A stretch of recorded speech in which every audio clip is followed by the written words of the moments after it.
আসসালামু আলাইকুম দর্শক। আনারস যে টবেও লাগানো যায় সেটির প্র্যাকটিক্যালি আমরা পরীক্ষা করে দেখলাম এবং দেখছি যে খুব ভালো ফলন হয়েছে। আমরা অনেকদিন ধরে অপেক্ষা করছি আনারসগুলো কবে পাকবে।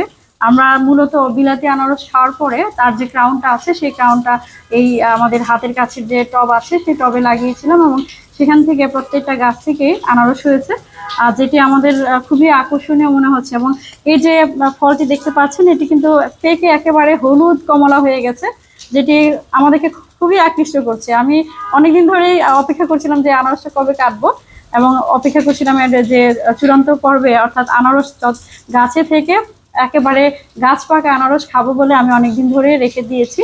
এবং আজকে পর্যন্ত গাছের যে আনারসের এত সুমিষ্ট গন্ধ, খুব সুন্দর গন্ধ ছড়াচ্ছে। আমি আর এই গন্ধে থাকতে পারছি না, মনে হচ্ছে আনারসটা খাওয়া খুবই দরকার। এই জন্য আজকে আপনাদের সামনে আমি আনারসটা কর্তন করব এবং এই আনারসটা কর্তনের পরে খাবো।